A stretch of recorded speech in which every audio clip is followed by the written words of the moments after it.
Hello and good morning. This is going to be a real interesting one because I'm doing this one by myself, to myself, for all of you. Once again, my name is Charles McNamara. For those who do not know me, I am the Director of Operations at Guardian Group Services. Normally on this one, we do meet the instructors. Well, today, you get to meet the Director of Operations. I actually got up super early, 0500, to record this before work. Can't wait to interview myself. But if you have any questions about training, about my journey, about the process of getting training, become an instructor, feel free to leave a comment. I will definitely get back to you. So, Guardian Group Services, what do we do? Well, a little bit of everything. You name it, we do it. Check out our website, guardiangroupservices.com. But the main thing that we typically focus on and do, and what we're really good at, is security guard training. And if you're interested, the website should be listed below. We got a rolling text, I believe, should pop up now. There we go. Look at that. Very fancy, very organized, very fun. GuardianGroupServices.com. If you need to give us a call, the telephone number is 646-767-2477. So, you get to know the training staff. And now in today's episode, you get to know a little bit about me. Tell you, one of the quotes that I live by is this one right here. I thought that this is really important. It took me a while to really get and understand because I hated school growing up. For those who know me, I dropped out early, never liked school, never really liked training. And that's all I do now is teach, teach, teach. But if you are not willing to learn, no one can help you. If you're determined to learn, no one can stop you. So, when I do these episodes with the other trainers, I typically will ask this question, and I'll answer it. What are the common traits of a great instructor? I'd love to hear your thoughts on a trainer that you had that was great and one that you thought was not so great. I think we've all had that one teacher at some point in our life who's just very monotone and slow with kind of getting to the point, or doesn't bring the energy that you need to keep you engaged. So I think someone has to have knowledge of whatever they're teaching. They've got to know the pros and cons no matter what it is. I teach a little bit of everything. I do the security guard classes, I do CPR, I do first aid, bloodborne pathogens, I do self-defense, I do OSHA, I do fire safety. So I became a book nerd over the years, but I really wanted to get invested in the topics that I conducted. And just know the pros and cons of almost everything that I teach. So one of the other things that I think a good instructor has to have, that ability to continue learning. Good instructors are also good students. They've got to be willing to learn as well. And got to remember that the training is not about them. It's about the students and making sure they get that information and make it relevant to whatever job that is that they're going to do. So once again, hello everybody. My name is Charles McNamara, the Director of Operations. Born and raised Brooklyn, New York. I still believe New York City is a great city. When we talk about the types of training we do at Guardian, the best thing I tell everybody, check out the website because we do a lot and we're continuing to do more. I wanted to become an instructor. One, I thought it was really cool, just the kind of the aha moment, right? You kind of grasp something. If it's CPR, why am I doing these compressions? Oh, it's like a sponge. When you squeeze a wet sponge, water goes all over the place. And you can kind of relate that to CPR. When you're pressing down and giving compressions about 2 inches, it's kind of getting that blood and oxygen flowing to those vital areas. So when I teach, I try not to get too sciencey or too technical. I want to make sure that the students understand and grasp it. We do some more advanced things, and that's when we get into the technical jargon, but we don't want to lose people along the way. So that was the first reason why I got into training. I always liked that aha moment. And I really enjoy helping others reach their goals. Sometimes they don't really know their goals. So that process is really fun, helping them kind of figure out what they would like to do short term and then kind of long term, how it all relates to each other. One of the other things you kind of learn from other people as well. People come from many different backgrounds, different areas, so you get to really learn about people. I'll tell you a little bit about my journey of and becoming an instructor. Oh my gosh, the first time, not gonna lie, the first class that I took was a CPR class, and I saw the instructor. This is the late '90s. Um, there was no PayPal, no Venmo, no Cash App, any of that kind of stuff. It was all cash money back in the day. So I got started because I saw some instructors making some really big buku money. I'm doing training, so I wanted to have a path, obviously, to stay employed. Um, but I always joke around and say this, like the prophets Wu Tang said, "Dollar dollar bill, yo, cash rules everything around me." So I knew that the training business was not going anywhere. Over the years, obviously, with COVID, that has changed things, but also the growth of a lot of companies. They have to have training kind of on demand, day classes, night classes, weekend classes. So I knew that the training industry was always something where there is going to be work. If you need a license, if you need a special skill, you have to be able to train individuals and make them understand their job or help them pass an exam. Um, I'll tell you a little bit about becoming a security guard instructor. That was a very fun, engaging course. This was like the real first professional training of Mr. Charles McNamara. It was with a great school in Brooklyn, Lou Papa, for those who remember him. Great guy. Um, I did their instructor development course, which was 40 hours, and you had to have a certain amount of prerequisites to take that class. Very professional. I gotta say, it's a real eye opener. First time you're really, putting on a suit and tie and getting in front of a large audience. And I was always a little self conscious about my Brooklyn accent at times. Just certain words sound funny. You know what I'm talking about if you're from Brooklyn or if you're from New York City. But the instructors made you better because they pushed you harder. And not to break you, but to let you know and understand you're going to come out of your comfort zone at times. And you're going to run into roadblocks and you're going to run into things and topics that you don't know. But it's how you handle it. So that was like the real first professional development instructor course.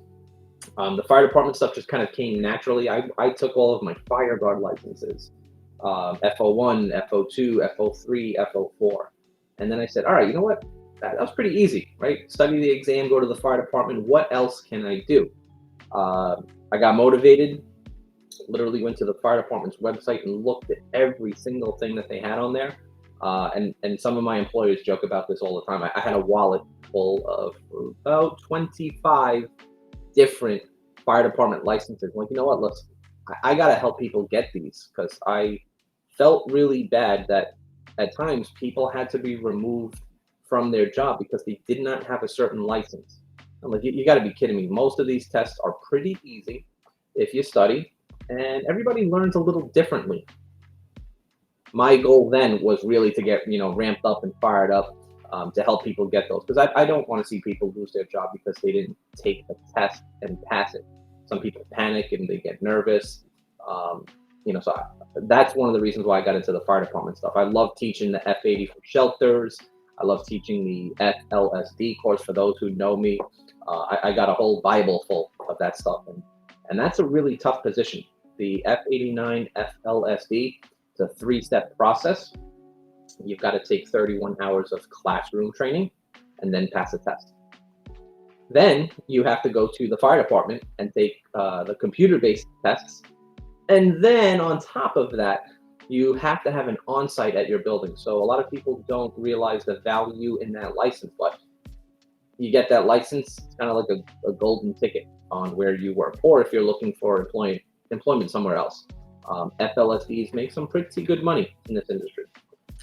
OSHA, that was kind of like next on the journey. I became an OSHA instructor about 5.5 years ago with Rutgers University. It was a really long 40-hour course, very technical in the fire code. And then after that, I kind of jumped back to the fire department to teach the S56, the construction site fire safety management, because it kind of goes hand in hand. So if you've been paying attention so far, you kind of see I've always made everything tie into each other. So if you get into the security guard industry and that's what you want to do, that's fine. But if you want to make a career and work your way up, there's a lot of room to grow. You don't have to be just a security manager. There's dispatch, there's training, there's operations, there's construction, there's a whole bunch of stuff that you can do. And I'm happy to help you if you're interested. There's a whole bunch of other instructor courses I teach. The most recent one, which was really, really fun, we had some people from Sabre upstate come down to us in Brooklyn. It was a 10-hour class, so now we're doing self-defense and OC spray. Really, really fun and interesting stuff. So if you're interested in those, check out our website. Everything that we have is on the website. So great place to get all of that information. The next question. Ooh, this is a good one. How did your previous work experience prepare you for the role as an instructor? I have always been lucky to have really good leaders and managers. Some have been tough at times, and I understand that now. They wanted nothing but the best from me. It's work, right? I got to be on point and do what I got to do. So I've always had individuals who've worked in law enforcement or military or the security industry or the construction trade, for, decades. And they've had good leaders for them. So it kind of trickles down as well for those people that have worked for me. They love me or they hate me. And if they love me, they understand why. And if they hate me, they probably don't understand the path, I'm trying to put them on. Other things, obviously being in the military is a plus. United States Army built that structure. Next question that came in, who has had the most positive influence on my career and why? That's a really good one. I got a whole laundry list of people. Let's go through the names. And if I don't say your name, and I know you, don't be offended. I'm just trying to keep this short. But there are so many great people that I've worked with. And I'm going to go over these. So with my first security jobs, Tony Getz was a great operations manager, really took me under his wing. It's kind of like the first real security job that I had. And then he worked with Tom Gary, for those that know those two. Really great guys, and they really helped build leaders throughout the way. Another great security company, Kevin Mulligan, that I worked for directly as a CEO, and I worked closely with Deb Pagnata in human resources, so I learned a lot, not just about the operational day-to-day job, but the human element on the HR side of things. So I always say too, you should kind of have a understanding of day-to-day operations, but learning human resources, great, valuable skill. Learn about people and their needs, and align that with the security companies as well. Joe Falco, one of the recent mentors that I've had, a great guy. Love Joe Falco. Always made me work hard, but was always good to me and very positive role model for training and for operations, and always put me in front of the right people to be kind of like a walking encyclopedia. We joke about that, but my job was to make him look good, and hopefully I did that for every single time. Right now, Guardian Group Services, right? We got the name up here. You see it. Bruce Weiss, great guy. I work for him now. That's my direct boss with Guardian Group Services. And some clients that I've worked with throughout the way, Mitchell Grant, Victor Spivak, Ravel Diaz, got to understand property management in the real estate world side of things. Great guys, always really big on charity. We did a lot of charity work for the building. We brought companies in, city agencies in. I had a blast working with those people. There's a lot more. Literally, I could start rattling off names, and then this podcast would be like an hour. But if I've worked with you or for you, you've had a positive impact on my life. So thank you, all of you. I really, really do appreciate it. Next question. How do you keep up to date with industry trends and changes? You can't sit on your laurels, right? You got to get up, get out there. Go to meetings like the Fire and Life Safety Directors Association. Great group. If I remember correctly, I think the dues were like $50 for the year. Might have gone up, but great organization. NYPD Shield, public-private partnership. ASIS Security Trade Show. I believe it's in November at the Javits Center. Totally worth it. Got to go to that if you can sneak away from your job.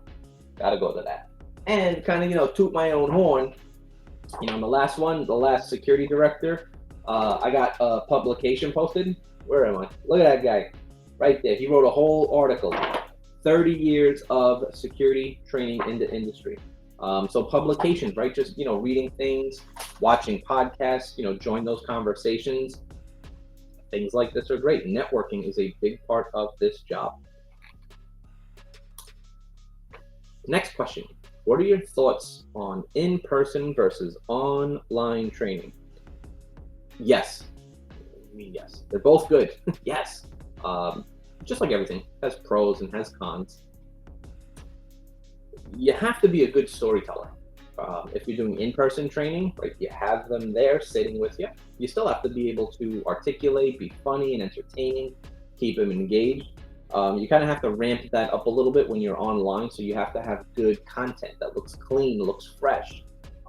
It's kind of like one of the first things that I did when I got here with Guardian. We wanted to make sure that we kind of brought this industry into the 21st century. You look at a lot of training videos, and I know I'm going to get the comments from you in this. Old. You see videos that are from the 70s and the 80s, and just computers are ancient looking.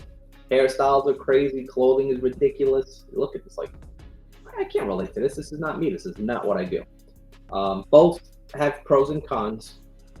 I say yes, take training, both in person, online, get involved, stay involved.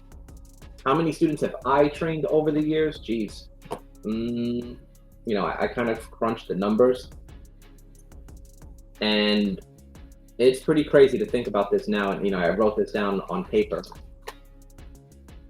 Approximately 50,000 students over my career in the industry. That's everything combined with security and CPR and first aid, OSHA, fire safety, pretty big numbers. And I don't say that to toot my horn, but I stay engaged in this industry and stay involved in this industry. So I like getting out there, and then, I like helping people find work, or maybe finding a way that they can get a raise at their job, so it benefits them and it benefits their company. What continuous professional development things would I consider taking? SHRM, SHRM, the Society for Human Resources Management, is a great thing to do. It's a great thing to be part of. They used to have conferences all over the United States. I used to go to a few of them in Manhattan. FEMA, FEMA, another really great resource for you to tackle. They have about 1,000 of them now on their website. Independent study programs. You can kind of mix and match. Some of them apply to security and some of them do not.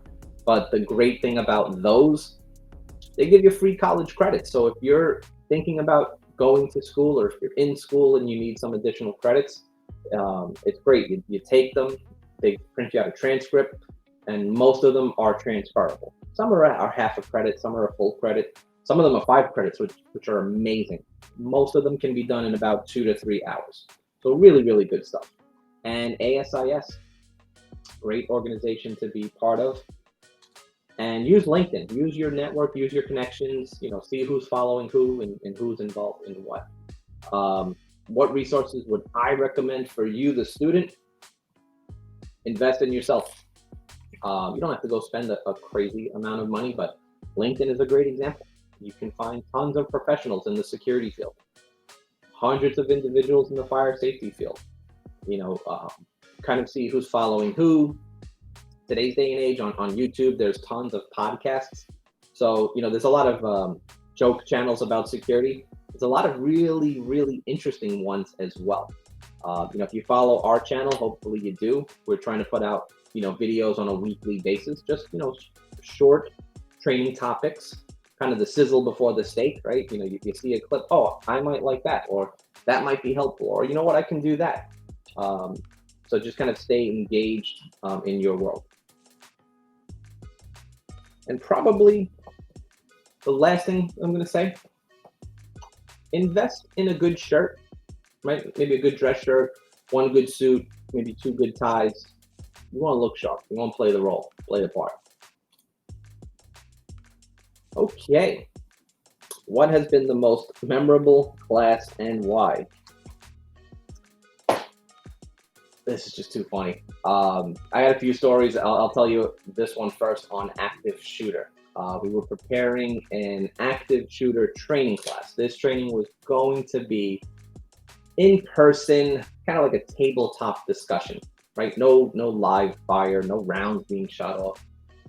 And this is for a very large corporate office building in Midtown Manhattan. That's about 6,000 employees there. It's about 25 stories. We put out the memo. All of these are adults, so these are adult learners. One person comes in. Never forget this. Oh man, I start cracking up. They come in like camo gear with a mask and a paintball gun. They assume that it was going to be, kind of like a paintball active shooter kind of thing. So we had a couple of detectives there, they start laughing and giggling, me and the people putting it together just start laughing, like not that type of class. But it made me realize on, doing things are good, but you need to be very specific when you do training. So going forward, anytime we did active shooter kind of training, we always said, do not bring any weapons. This is a tabletop training exercise, discussion only. So that was like just one of the really, really funny classes that we did recently. Another one, which I had the part of being the victim. Being the attacker, and the victim got to shoot me in the face with some OC spray. That was very memorable. I'm probably not going to forget that for a while. And so many other training classes throughout the year, but those are the two that kind of stick out. Really, really, really funny stuff. So that's a little bit about me. Once again, my name is Charles McNamara. I am the Director of Operations with Guardian Group Services. If you have any questions or concerns, check out our website. Well, we're happy to help you get the training you need. We offer a lot of different packages. And for those who had questions, put them in the comments. We will definitely get back to you. Follow us on all the social media pages. Once again, our website is www.guardiangroupservices.com. It's the website. And our telephone number is 646-767-2477. Folks, I want to thank you for tuning in. I know this was a little bit shorter compared to the others, but I thought it was important to kind of lead by example, right? I got to get on these as well, kind of tell you a little bit about my background in training and education and security operations. Leave a comment. Let us know what else you would like to see for video topics. We're doing Meet the Instructors, Meet the Agencies that we're working with. We're going to be having subject matter experts often to help get information out to you in the public. Once again, this is Charles McNamara. Have a great day. Stay safe, stay alert, stay alive.